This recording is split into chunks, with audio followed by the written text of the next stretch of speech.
I'll let you all get a little settled. Welcome to Hudson, Ohio, if you're not familiar with Hudson. My name is Gwen Mayer. I'm the archivist here at the library. I've been here 27 years. And it's been a delight, and I'll be here a little longer, so. Thank you for coming on a rainy, kind of dreary Ohio night. Let me do a few commercials, and then we'll get started. In case you didn't notice, in the front of or in the back of the room, there are brochures like this with our upcoming author programs. And I told somebody earlier, if you're at all interested in authors, I strongly recommend you sign up on our email list. We have what we call a blast list, so that when authors come to town, you know about it. Some authors we know are going to be huge, whoever they, and I'll give you an example. Last month we hosted Valerie Bertinelli for her new cookbook. We waited weeks before we put that out on the public web, and because she is so popular, but you get a first-hand sort of peek if you're on the email list. So we tell people that's where you first find out about our authors, but please also go to our website if you're at all interested in authors. They're all varieties, and pick up a brochure. It'll tell you who's coming this month. Shortly after this, we have David Ignatius coming. He's an insider in Washington, D.C. He writes fictional books. He writes, I believe, for the the Washington Post. He knows everything about what's going on in Washington. So we kind of want to hear what he has to say about everybody not getting along. I have a few quick reminders. Look for upcoming authors. David Ignatius is one. We have one on the loves of Teddy Roosevelt coming later this month. We do both virtual and in-person programs. So, you know, they're both phenomenal if you ask me, but I'm prejudiced. Remember these things? We all have one, unfortunately or fortunately. Please take a minute and mute it, because it's a real pain in the patootie if you're speaking and one of these goes off. So I appreciate you turning these off. Many of you know in the back of the room there's a little box for donations. Don't feel like you have to, but if you want to contribute to our programming, by all means put it there. Some authors cost, some don't, some do it out of the generosity of their heart. This lady has been here, and we counted today. You have been here 4 times. And she has been with us virtually once. But I told her, and she probably vaguely remembers, I remember in 2016 when I first met her, her plane was an hour and a half late coming to Cleveland, and we held the audience. They waited, all of them waited, over 150 people waited an hour and a half for her. She is very loved in Northeast Ohio, and she is exceptionally loved here. And she travels quite a bit to get here, so please be appreciative of that. These people that do book tours, you know, they eat, sleep, talk, eat, sleep, talk, book, and then... Not the sleep part. But she has an aggressive book tour, and she is away from her family, and it's a challenge for them sometimes. But we appreciate you all, because you all read books, and you all like her. You all know who she is, don't you? I don't need to say much of an introduction beyond the fact that she is a good friend to this institution. She is a wonderful writer. She is a New York Times bestseller, and we are delighted to welcome you to Hudson, Ohio.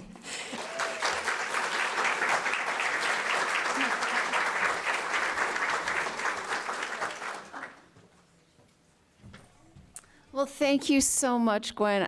This is the 11th event of this book tour, and that was by far the nicest introduction I've received, and I really do appreciate that. Yes, I remember the snow. Was it snow that time?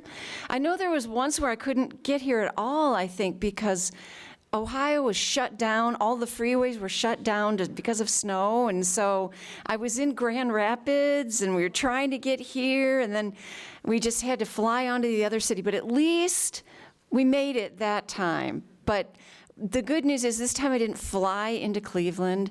I flew into Indiana a few days ago, then did Cincinnati, then Columbus, and so we just drove here. So no problem. And well, I don't know about in Ohio. In Wisconsin, snow in May is not entirely out of the realm of possibility. Here, probably you're safe, but I'm just glad we didn't even have to think about that, because we're good. So thank you all so much for welcoming me back. to the Hudson Library. It's so lovely to be here and to see all of you. I do appreciate you coming out here all day long when the weather was looking not that great. I thought, oh, people aren't going to want to come out. But here you are, and I'm so happy. So thank you for being here. And yes, we are. I am here to talk to you today about the Museum of Lost Quilts, which is my 34th novel. Can you believe it? How did that happen? And it's also the 22nd Elm Creek Quilts novel. And when I was thinking about, when I was planning, before I wrote this book, I had just, and this, I write them, or I start writing them about 2 years before they actually end up on your library shelves. So when I had finished up the manuscript for my previous novel, Canary Girls, and I was thinking about what to write next. And I had tried a few ideas, and I couldn't really get very far with them, and so I wasn't really sure what to do next. And I was on Facebook because I had a previous novel out because Canary Girls was still in the manuscript stage, and I don't even remember which book it was, but I was posting an announcement on Facebook for an fall event or a new event for that historical novel. And I know what people say, the secret to happiness in the 21st century is never read the comments. But I did, and anyway, in this case, it's good that I did, because most people were saying, oh, I wish I could be there, and other people were saying, well, why don't you come to my town? And what I think but don't say is, because no one in your town invited me. The Hudson Library, they invited me. That's the little magic secret that gets me to your town. So, and you figured it out. You ask, I come. It's that simple. Even if we don't have to do it virtual because of the pandemic, we still make it happen. But I can't say that because that would be rude. So I was reading through these things, and I came to one person's comment, and I don't remember who she was. I should have bookmarked it, but I was too shocked, and you'll find out why.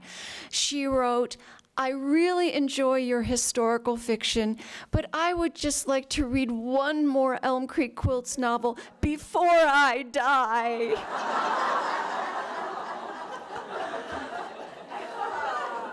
And my first thought was, oh dear. And then my second thought was, how are you feeling? How much time do I have? But I didn't want to ask her in the comments because, anybody can read them, and that's personal information. So instead I was thinking, because, I'm a nice girl from the Midwest. Many of you are also probably nice girls from the Midwest, and if someone makes what could be a deathbed request, you want to do what you can to accommodate them. So I was thinking, okay, well, maybe, I've been struggling with what to do for my next historical novel. Maybe I've been looking at this wrong way. And then I thought, well, wait a minute. If the Canary Girls is coming out in 2023, then this new novel, yet to be determined, would be coming out in 2024. And 2024 would mark the 25th anniversary of the launch of the Elm Creek Quilt series, even though I didn't know it was a series at the time. It would be the 25th anniversary of the publication of The Quilter's Apprentice. And I thought, well, what better time to resume the series than on the 25th anniversary. So after that, the ideas for the book came very quickly. So I just needed someone to steer me on the right track, and there I was. And now we have this nice book to talk about today. And I should place this in time for you, because it's been a while since my last Elm Creek Quilts novel was The Christmas Boutique in 2019. So it's been 5 years. And if I had realized that someone was waiting and holding on until it could, I would have done it sooner, but it just didn't, occur to me. But we have it now. But just to place it in time, this book takes place in 2004. And it's not because I said it in the past, per se, but it's because I picked up the story where the previous Elm Creek Quilts novels left off. So our timeline, the one that we are all enjoying or not right now, runs at one speed. The Elm Creek Quilters timeline runs at a different pace. So although, as I said, it takes me 2 years from start to finish to write a book, in that book, maybe only 3 months have passed for the Elm Creek Quilters. So I have been asked, not by a lot of people, not by readers because they've figured it out, but by an interviewer that asked me, well, did you consider perhaps setting it in 2024? And the answer to that is no, for two reasons. First of all, if I did, then I would be skipping 20 years. And a lot of things would have happened that I figure my readers would want to know about. They don't want me to skip those just so that we can set it in the era of TikTok. You know, they want me to, you know, I knew that there would be a lot of questions about, well, what happened then and what happened then? So I couldn't do that. And then also, Sylvia was born in 1920. So if I set it in 2024, it wouldn't be out of the realm of possibility, but it might give me some story writing narrative challenges. But I think the most important thing was, why skip those 20 years? We could get all kinds of books in those 20 years. Why skip them? So this book is set in 2004. And so if you're wondering why, well, why doesn't Sarah just Google that? And why doesn't Summer just post that on Facebook? Well, they couldn't. Facebook did exist, but it was still called the Facebook, and it was only for students at Harvard. I know because unlike Sarah, I do have Google, and I looked it up. So in this book, it's been about 2 years, well, 2 academic years, since Summer has left Elm Creek Manor and has gone off to study history at the University of Chicago. She feels that, you know, whether this is self-imposed or whether she feels pressure from her mom, that's something you'll have to puzzle out as you're reading the book. But she has always kind of felt like she should go to grad school and follow in her mother's footsteps and become a college professor. So for the past 2 years, she has been at the University of Chicago studying history. Is it Oprah? Is it Oprah? Oprah, I'm ready anytime, any place. I will speak with you.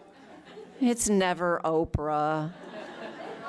I've been using that joke for 25 years, and it's never Oprah.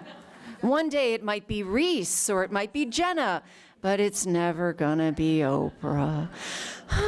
If any of you are close personal friends with Oprah, please put in a good word for me.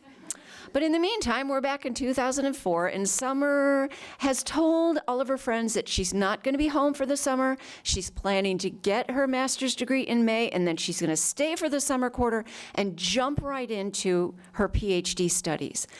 But that's not the way things worked out. So I'm going to read to you an excerpt from the story about Summer coming home to Elm Creek Manor, because it's been some time for her. She's come home for little visits, for a wedding, and for, you know, holidays. But, you know, this is going to be a homecoming for her. And I'm hoping, too, that this book is going to feel like a homecoming to all of the people who've been reading the Elm Creek Quilts novels and have loved them and have missed this place and these people, these fictional characters that many of you have told me you think of as friends. So I wanted it to be a welcome home for you. I wanted it to be a welcome home for the first time for readers who are picking this up and it's their first Elm Creek Quilts novel and they don't know who any of these people are. And we do need to be patient while I get them caught up. You know, who is Sylvia? Who are the Bergstroms? Why are they all living together happily in this big mansion in the middle of Pennsylvania? And can we go there, please? Can we? So some people are new and we need to welcome them, make them feel at home by letting them know who in the heck the Bergstroms are and what is a quilt camp, and that sort of thing. So it was, since this book is, I hope, a homecoming for readers who have missed Elm Creek Quilts, it's also one for Summer, too. So I thought I would read you a scene from the book when Summer is coming home after too much time away. She's in a cab, and she is so excited to be going back to Elm Creek Manor. She's also just a little nervous because she hasn't told anybody she's coming. And eventually she's going to have to tell them why she is unexpectedly there. So this is June. Quilt camp is already in full swing, and Summer is steeling herself at the same time she's about jumping for joy. The car followed the narrow gravel road through the trees and soon emerged before a sunlit apple orchard. Summer glimpsed several women strolling amid the trees heavy with ripening fruit. Some guests chatting happily in pairs or trios, others alone, lost in thought, perhaps pondering a new quilt design or the solution to a difficult assembly problem. Leaving the orchard behind, the cab passed a 2-story red-banked barn, climbed a low hill, and crossed the bridge over Elm Creek. The road widened on the opposite side, and all at once the manor came into view. 3 stories of gray stone and dark wood, its unexpected elegance enhanced by the rambling natural beauty of its surroundings. The shorter of the 2 wings pointed west toward the bridge, and the other wing stretched to the south. Where the 2 wings met, there were 4 stone stairs and a gently sloping ramp leading to a back door. Campers clad in casual summer clothing passed in and out, enjoying some free time before the welcome banquet and candlelight gathering, the official opening ceremonies of each new week of Elm Creek Quilt Camp. The road led into a parking lot encircling a wide central island where 2 towering elms grew, spared from the paving contractors at Sylvia's express command. The lot was half full of campers' cars and a few vehicles belonging to staff and faculty, so the cab driver pulled up behind the Elm Creek Quilts minivan, easily identified by the bright, multicolored logo displayed on both sides, a patchwork elm tree on the bank of a flowing creek. The minivan served as a shuttle to the airport, the train station, and downtown, and until Grandma's Attic Quilt Shop had closed nearly 2 years before, it had carried eager shoppers back and forth twice daily. Bonnie had been heartbroken by the loss of her business, but within the past year, she'd rebounded impressively. The previous autumn, she had accepted an old college friend's invitation to help launch the Aloha Quilt Camp on Maui, and it was off to a fantastic start. Like Summer herself, though, Bonnie would always have a place at Elm Creek Quilts. Summer paid the driver and thanked him, grabbed her backpack and suitcase, and carried both up the stairs to the back door, a broad grin spreading over her face, even as her heart pounded with something like apprehension. The door swung open just as she reached for the handle. "Well, if it isn't Summer Sullivan!" the petite octogenarian standing in the doorway exclaimed. She wore light cotton capris in a lilac print, a short-sleeved lilac-hued blouse, and a plum-colored cap atop her cloud of fluffy white hair.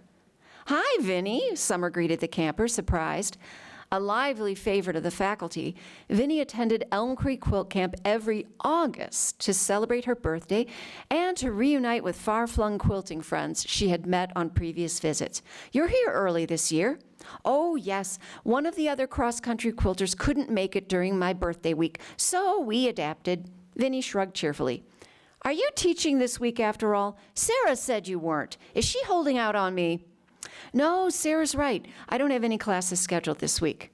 She would have, except that in early March, as Sarah was preparing to arrange the faculty and course schedule for the upcoming season, Summer had told her she wouldn't be available. After finishing her master's in May, she had intended to remain in Chicago for the summer quarter and immediately plunge into her PhD studies. Things hadn't worked out quite the way she had planned. However, if they had, it probably would have been a very dull book. So it's just as well for me and for all of us that things did not go as Summer had planned. So the secret, and it's pretty early in the book, so I don't think this is too spoilery. The reason Summer has come home is she has gotten a terrible case of writer's block and has not finished her thesis. So she did not graduate in May. And I know, this is Summer. As Diane says, she's the valedictorian of everything. How did she not finish her thesis? So her advisor gave her a deadline extension to the end of August. And if Summer can get her thesis written, she can graduate, get her degree, and continue on into her doctorate studies as she had planned. But if she doesn't get it done, she will not have completed her degree, and so she won't be able to pursue her doctorate right away, and there goes her fellowship and her means of pursuing, and there go her plans to become a college professor. So she has decided to come back to Elm Creek Manor to the place where she's surrounded by friends and her mom and people who love her, and this place dedicated to creativity, hoping that she will find a way to break through her writer's block and get back on track. Now, Agnes, you remember Agnes, she's the one who literally looks at the world through rose-colored glasses. She, when she hears about Summer's plight, has an idea. I have found that for myself, if I'm really struggling with something creative, like writing, like if I'm struggling with a scene or I can't figure out what to do and how to get my characters out of the mess I put them in, I can sit there and try to force it and make it happen. That never gets me anywhere but frustration land. It's a place up here, sadly. So I found that doesn't usually work for me, but what does work is if I set that aside and I go do something else creative for a while, and that is usually quilting. So I set the writing aside and I go and I do something, whether it's sewing a block or just admiring fabric or something. And then while I'm doing that, in the back of my mind, my subconscious is working on solving that problem. And so as I'm doing something else, my thoughts are flowing, and then, oh, I know what I should do. I should have Sylvia do this. Or, oh, wait a minute, I remember in a previous book they did this. I can reference that. And so I'm able to work through that problem. So Agnes has a similar solution for Summer. As if Summer didn't have enough work to do, Agnes decides that what Summer really needs is, yes, to keep working at it, but also to get another creative outlet. So you probably remember Union Hall from the Union Quilters. And in that book, they built Union Hall. And so in 1863, it was gorgeous. It was a wonderful building. In 2004, not so much. It's kind of fallen into disrepair. And Agnes is both an Elm Creek quilter and a member of the Waterford Historical Society.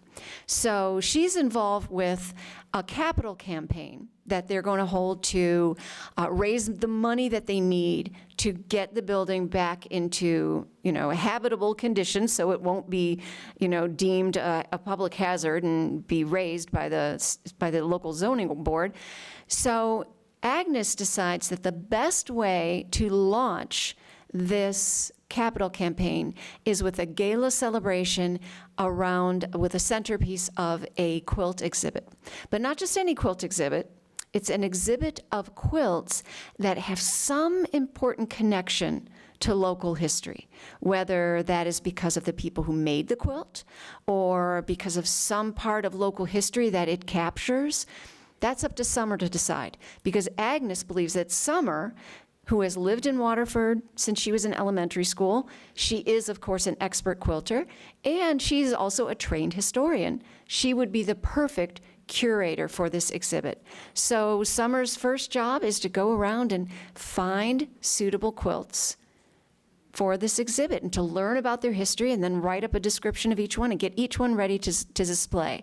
And of course, it helps that she's close personal friends with Sylvia, who happens to have a lot of really nice quilts already in Elm Creek Manor. So that helps her, but she still has to find others. But she doesn't find them all, which is why the title of the book is The Museum of Lost Quilts, and not The Museum of Lots of Quilts that Summer was able to easily find. That would not be a good title for a book. This, however, I think is a pretty good title for a book. So that's all I was going to read, and I don't want to tell you too much more because I don't want any more spoilers. Yesterday, when I was reading in Columbus, in Bexley, Ohio, and I said, I'd like to read you an excerpt, a woman right in the front said, oh, no spoilers, please, I haven't read it yet. And I was like, it's on page 12, we're good. It's pretty early. And so it all worked out just fine. So, since I don't want to give you any spoilers, although I imagine since it came out last Tuesday, some of you have probably already read it twice by now. I'm seeing someone nod. Someone actually nodded. My husband has read it multiple times in all kinds of different draft forms. So I think he has the record at this point. But, you can catch him. Because he probably won't read it anymore. You probably have it memorized by now. And I'm waving because he's back there, yes.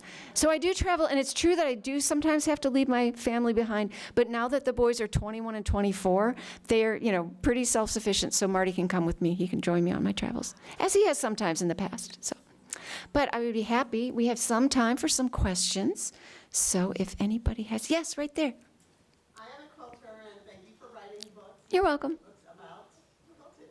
You're welcome. I feel like you were ahead of your time. You know, now we have Jenny Jones with the Respite Quilts and quilt retreats, but I feel like you were way ahead of your time. Where did the idea for quilt camp come from? Well, I had heard of quilt camps. They did exist 25 years ago. Well, and actually, I started writing it. It came out in '99. I started writing it in '96. So quilt camps did exist, but they weren't anything like Elm Creek Manor. So since I just thought that that would be such a lovely, wonderful place to learn how to quilt, that I had to invent it. But it's true that there were quilt retreats, but just not any like Elm Creek Manor. So I had to invent this special place that I would have loved to have gone to if I could. So, yes? Which do you like to write better, and why did you, from the quilting books to the historical? So the question is, why did I move from the quilting novels to historical fiction, and which one do I like better?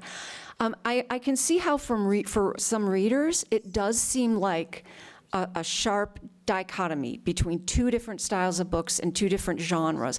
But to me, it actually never felt that way.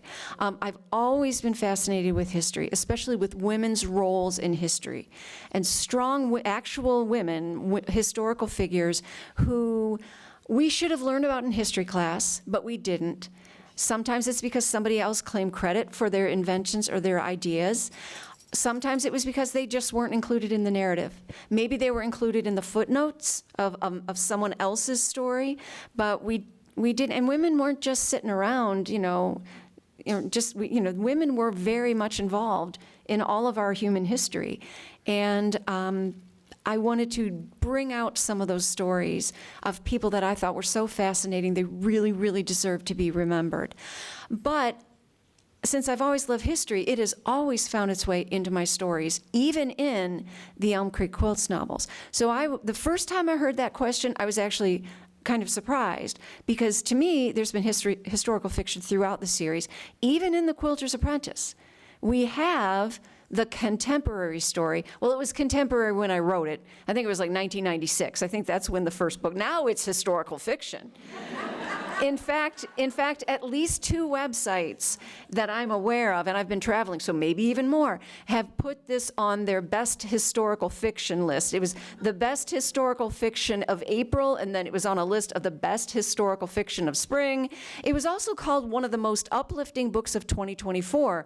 And I thought, well, it's pretty early in 2024, but I wasn't going to tell them that, if you want to say one of the most uplifting books of the year when you surely have not read them all, I am going to go ahead and take that award. Thank you very much. And if you're going to call this the best historical fiction because it's set in 2004, I am here for you. I accept that honor, and thank you. But, I wasn't writing it as historical fiction, but in The Quilter's Apprentice, I was. We have the main narrative, which is third person from Sarah's point of view, but throughout the book, we get first person stories from Sylvia talking about her life in the early 20th century, when she was a child, all the way through her time as a young newlywed, a young bride on the World War II home front. So even as far back as The Quilter's Apprentice, I was including historical fiction in the Elm Creek Quilts novels. And sometimes I do it as a dual timeline narrative, like in The Quilter's Apprentice. Like the Runaway Quilt, we have the main timeline, and then with the contemporary timeline, and then we have Sylvia's great-grand aunt's memoir, telling a story about the Elm Creek Valley during the antebellum era. And then sometimes I have different narrators for the chapters. So like The Quilter's Legacy, we see Sylvia in the present day, which again is now history for us, looking for her mother's lost heirloom quilts. And then we have a chapter with her mother, either in the late 1800s through World War I, through the terrible Spanish flu, as they called it then, pandemic, and all the way up until the Great Depression, we see Sylvia's mother making those quilts. And then there are just some standalone historical novels in this series. The Quilter's Homecoming, The Union Quilters, Sonoma Rose, some books like that. The Lost Quilter, if I didn't say that one. Did I say that one? I should. It's a good one. That one I think is my mom's favorite, or so she has said. So to me, it's really just a very natural progression. When it came time that I was really inspired to write Mrs. Lincoln's Dressmaker, and I'd learned about Elizabeth Keckley while researching the Union Quilters. So ever since I read that book, I really wanted to write about Elizabeth Keckley. But when it came time to write that story, there was just no way I could plausibly fit that into the Elm Creek Quilts series. She never lived in central Pennsylvania. She never hung out with any of the Bergstroms. There was just no way I could do it. So it had to be a standalone novel, or I couldn't tell that story. And since that has been my most popular novel of all 34 that I've written, I'm certainly not sorry that I did that. I'm very proud of that book, and readers have really enjoyed it. So it was just what I had to do to tell that story. So sometimes the stories that I'm inspired to tell fit very well within the Elm Creek Quilt series. Other times they just don't. So, when I'm inspired to write one kind of book, it will be this. When I'm inspired to write another kind of book, it'll be that. But to me, I don't see a sharp break between the two genres at all. To me, it's just one genre of what I want to write, the story I want to tell. So, but, if you want to put best in front of it, I will call it whatever you want. Yes. And you had a question, too? Yeah, I'm interested, without giving away any spoilers. You want me to read the last page aloud, don't you? She asked, no, I'm kidding. No. I listened to it, which was very good. Oh, good. You were happy with the reader? Yes. All right, okay. She's great. I've heard just absolute raves from listeners. There's controversy about the Underground Railroad and the quilts involved. And Right. I heard Mary Fonz say that quilts were not involved in the Underground Railroad. Yes. And I was so pleased to hear about them in this book. In Museum of Lost Quilts? Didn't you mention it? Marion Fonz is right. Okay. Barbara Breckman is right. The log cabin quilts with a black center square, please don't hate me, but they were not used as signal quilts on the Underground Railroad. There's a very popular nonfiction book that came out probably longer ago, I think, than Quilter's Apprentice, that got a lot of publicity talking about a quilt code. And how this block meant to do this, and like this block meant go this direction, this block meant this. That has been thoroughly debunked by, yes, I know, and you're raising your hand. No, May I interrupt? if you must, yes. Well, if you look in this town, we have a marker about the Underground Railroad. And I'm speaking to you now with my archivist hat on. We have 3 first-hand accounts of fugitive slaves in Hudson, Ohio, and none of them mention a quilt. Yes. Thank you. I thought, in oh this- gosh, we're going to have a debate up here. In this town, I will swear, and I give the Underground Railroad walking tours. So in this town, no quilts. No, but it was such a and it's such a great story. It's such a romantic story that this art form that we loved helped people who were enslaved make their way to freedom. But it just isn't true. It isn't true. And, no slave narratives, as the genre was called. Sometimes an escaped, a runaway, a fugitive would come north, and then they would tell their story. And it would be published to really try to drive home to people who don't experience slavery in their own lives how really horrible it is, contrary to the popular romantic stories you might hear about, oh yes, they're part of the family. No, they're not. You're not letting them leave. They're not part of your family. And if slavery is so great, why has no one ever volunteered for it? pretty good clue. It's not a good way of living.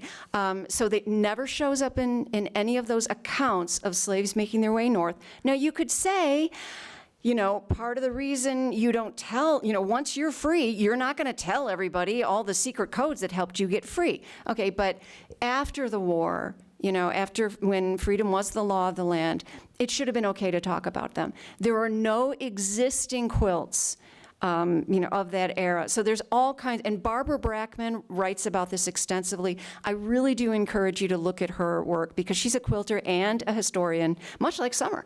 And she has completely convinced me. The other idea has just gotten a lot of traction, and it's very popular, and it's hard to unroot that.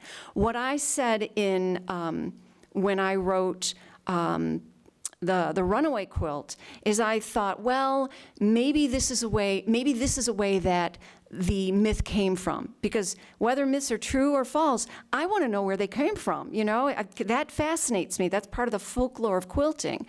And so I wrote the Gerda's log cabin with the black center squares. I explained, she made that in honor of her friend Joanna. It was not a signal quilt, and that's how it is in the runaway quilt. Sorry, spoilers for anybody who hasn't read it yet, but that was, 2001?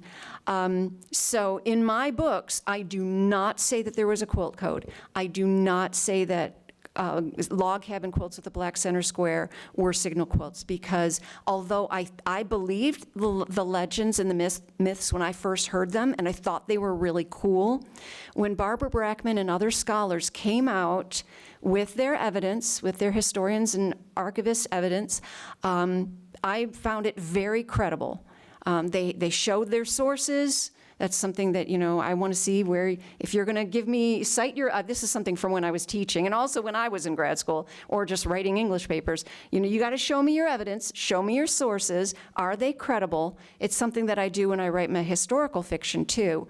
And I couldn't find any problems with Barbara Brackman's arguments. So I would encourage you to look into that further, because I believe her. Yes? I do have seven quilt pattern books. Some of them are out of print because they're going back a few years. They all were published by C&T Publishing.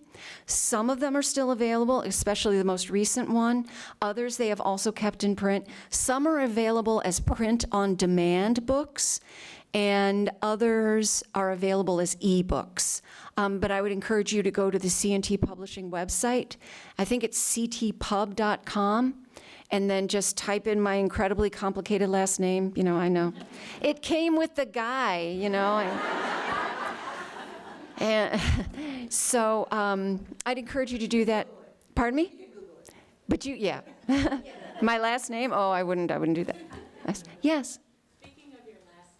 Oh, here we go. I pronounce several different ways, podcasts, the audiobooks, and Yes, somebody told me that, again, on Facebook, that they have listened to all the audiobooks and they've heard my name pronounced 3 different ways, different way each time. It's Italian. I am only Italian by marriage, but I still make some pretty good pasta. So, the Italian pronunciation is Chiaverini, like Chianti, because the CHI it's a hard key, a hard K sound, CH. The Americanized version is Chiaverini. So feel free to say Chiaverini, as my husband's family have done since his grandfather came over from Abruzzo. Marty's dad is first generation, but all of his older siblings actually immigrated. So Marty missed being a first generation American by just a little bit, but that's still good. That's okay, honey. If you want to say Chiaverini, say it like that. You have to roll the R, say it like a true Italian, Chiaverini. My rule is, again, since I'm a nice girl from the Midwest, if someone is just really trying and they give it their best, that's fine with me. So really say it however you want. And my rule, and if you've heard it on podcasts, I don't hear what they say when they're recording the audiobook, but if you're talking about a podcast or an interview, my rule is however that, and being introduced before a crowd, however that person says my name, that is the official pronunciation for the rest of the day. So, you know. Now, if someone called me Jennifer Smith, I would correct them because that's way off. But if you get a few V's and R's and N's and I's in there, I'm good. I'm really okay. I kind of feel like it's an alias anyway because it's my married name, so, you know. So I think we have time for one more question. Oh, the gentleman in the back. What is your question? Well, thank you, sir, that I've never heard from before, and I did not say to make sure to ask that question. The gentleman in the back that I've never met before, I already introduced him as my husband, didn't I? You know, it's the 11th event since last Tuesday. You know, sometimes I forget what I've said in one place and what I've said in the other. I did tell you the title of the book, right? I did mention that? Okay. I did strongly encourage you to buy multiple copies, right? You need one for every level of your house because you don't want to be climbing up downstairs. You want the one right at hand, you know? I'm seeing nods. Oh, I'm glad you do that. Thank you, ma'am. Yes, the question from the back, which is always a good final question, is what are you working on next? And you know already. No, oh, you held up your finger. You wanted to ask me that question. Okay, well, right. Well, I'm going to hold you in suspense. And we're going to take this question, and then we're going to go to the strange man that well, he's not that strange. But then we'll take his question. Okay, what's your question? Well, I think one of your first speaking events was here at the Learned Out in the basement. We were crammed in. We were just talking about that in the car. I was one of those. Yes. And so, was it a really great, success that your Elm Street quilt books could be so successful? Because I know everybody had just waited for one. Well, let's see if anybody else, was anybody else here when the book first came out and we were at the Learned Owl and crammed in the basement as as the question said? We have, see, 1, 2, and you were sort of there. I knew about it. But you couldn't get Because I was at in. the library. Oh, you were and- working. And it took, a program or two at the Learned Owl before your events got so big that the Learned Owl and I talked, and we'll host them We from need now more on because they're room. getting bigger. Yeah. Yeah. Yeah. But I do remember, we were just talking about, remember that? And people were filling the hallway, and it was like, oh, wow, this is crowded. I think it was just, I think maybe, I was very fortunate that my novel, it was an unagented, unsolicited manuscript, and yet I managed to get it published with Simon & Schuster. I don't think anybody was really expecting it to take off the way it did. And, you know, quilters crowding into the Learned Owl was a sign that and then and now we've had to, and not that I love libraries. If you've heard me talk at libraries before, you know libraries are so very dear to me, and they have been since childhood. You know, this is why this is such a wonderful partnership between an independent bookstore and a library, because, you know, we have the resources, the space, and it's just fantastic. These are always my favorite events when I do a library independent bookstore partnership. It's great. Although I should say that they're my favorite, but also there was a quilt shop in Downers Grove, Illinois, that they filled their shop, 250 people last week. Oh my gosh. So that was pretty fantastic. We had a great time. So I think, am I happy that the books have succeeded? Oh yes, I'm very happy the books have succeeded. And no, I've always wanted to be a writer since I was a child, going to my library and taking home stacks of books to read. But I never could have imagined that 25 years later, after my first book got published, that I would be celebrating the 22nd book in the series and 34 novels overall, a 25th anniversary. I never could have imagined that. That's really so astonishing, and I'm so grateful for that. And I know that I owe that to librarians who encourage their patrons to read the books. You know, they put the books in the right hands and carry that book on their shelves. And independent booksellers who, you know, when someone comes in and say, you know, I need a book for, I really like this book. Can you recommend something else? Oh, I know what you want. You want this book. Or, you know, my mother is difficult to buy for. She really loves quilting. Oh, say no more. This is the book for her. Mother's Day is coming up. There you go. Mother's Day is coming up. Learned Owl is right outside. And of course, I also owe it to my readers. Whether you were there when in 1999 when The Quilter's Apprentice came out, maybe you saw me at the Learned Owl, maybe you saw me in Paducah at the Quilt Show, and you know, maybe you've been following me all along, or maybe you just found out about my books last year when your book club read Canary Girls. However long ago, however recently you came to my work, the support that you show for my books lets publishers know that there is a market for these kind of books, and they should be putting them into print. And I know that without the loyal readers, whether you came along in 1999 or maybe in February of this year, I owe my career, in being able to fulfill this childhood dream of being a novelist, I owe that to you. Because without you to support the work and spread the word and to recommend my books to others, you know, I would have been lucky to have even gotten anything. I would have been lucky to get Round Robin published. So I am deeply, deeply grateful to each and every one of you, not only for coming out tonight, but for being there for 25 years or 2 months to support my work and let me continue to do this work that I love. And speaking of continuing to do the work that I love, as the gentleman in the back asked, what am I working on next? I hope that this will appeal to you. I do have another Elm Creek Quilts novel coming out. Yay, oh good. A small, modest smattering of applause. I mean, they were thrilled in Columbus. But I know, you just wanted me to tell you what it's about. You were reserving judgment until you heard what it was about. I understand. I respect that. You want the facts, and then you will make a judgment. I understand. That's commendable. This book is going to be a dual timeline novel. It's going to focus on Sylvia in the present day, which of course for us, historical fiction, 2004. And in the Museum of Lost Quilts, Summer catches some glimpses and here's some hints that Elm Creek Quilt Camp is in a bit of a financial bind. It may surprise you to learn that running a successful quilt camp in a 19th century mansion in the middle of central Pennsylvania is an expensive enterprise. And sometimes the plumbing breaks, sometimes the wiring isn't up to all of those new sewing machines. The original building was not built for that. Sometimes the roof leaks and things get expensive. So we see hints of that in this book, but in the next novel, Sylvia really has to confront those issues head on. And so the story is called The World's Fair Quilt.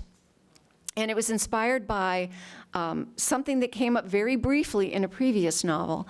And in this story, as Sylvia is, with the help of her friends, of course, she never has to go it alone, she is addressing these financial issues because she wants to have Elm Creek Quilts on absolute solid financial footing. This is her legacy. She wants to make sure it is around for generations to come after. So she is working with her friends, trying different strategies, brainstorming new ideas, and at the same time, she is taking inspiration from an era when the Bergstrom family and Elm Creek Manor faced other financial issues during the Great Depression. So Sylvia is taking inspiration and finding hope from memories of when she and her sister Claudia collaborated on a quilt to enter in the Sears National Quilt Contest for the Century of Progress exposition, also known as the 1933 Chicago World's Fair. And this was a real quilt contest. And of course, if you've read the books, you know Sylvia and Claudia always got along so well. So I, in a previous novel, I had mentioned, and Sylvia had told Gwen, that she had participated in this, but you didn't actually see it happening. You didn't, I said that Sylvia went to the World's Fair, but I didn't show you the World's Fair. And I decided I should do that. And the funny thing is, as if I needed a sign that this was a good idea, I had already decided that I was going to write this novel, and then I got an email through my website, through the contact form, and someone wrote and told me that she had just read that novel, and she quoted a sentence from it, and she said, because Gwen was thinking about writing some research on this, and she said, there's definitely a book there in this idea of the quilt contest. And she said, she wrote in her email to me, I hope that you feel the same and you will be giving us a book about this. And I thought, well, I'm glad, I should just really just give her the credit for inspiring it. But I had actually already thought of it. But if I ever meet her, I'll say, yes, thank you for the idea. It was great. Oh, wait, this is being taped. Someone can edit that part out. No, so it's the World's Fair quilt, and it'll be coming out. Right now, the date is April 2025. Sometimes publication dates get shifted around, especially this far out. But I'm hoping that it'll come out then. That's the plan. It's all written. It's in the production process. So I haven't seen a cover yet, but I really can't wait. I'm sure it's going to be gorgeous. And when I do have more information about that, I will be sure to put that all on my website. If you do follow me on Facebook, I would strongly encourage you to go to my website and sign up for my email newsletter. I am the only one who gets access to those email addresses. I am the one who writes that newsletter and sends it out to you through MailChimp. I will not give your email address to anyone. I will not sell it, mostly because I don't know how. Also because that would be unethical and wrong. So I'm the only one who's getting it. And that way, when I have things like the cover and the book tour dates, it will go right to your email as long as you give me a real email address and it's not blocked by your ISP. Instead of relying upon the Facebook algorithm, which I cannot control, if you want to make sure you get these announcements, just like signing up for the library newsletter, so you get in there early, so you can get your seats early for when famous TV stars making cookbooks, which sounds absolutely fabulous. I should come back for it myself. It's probably already sold out. But sign up for the library list, and then if you want to make sure you get my announcements, please do sign up for my mailing list as well. But look for it on April 15th at the Learned Owl and probably here on your library shelves too. Well, thank you all so much for coming to see me. I'm glad I didn't have to worry about airplane delays or blizzards or even rain so that I could be with you here. It's always, always a treat to come back to Ohio.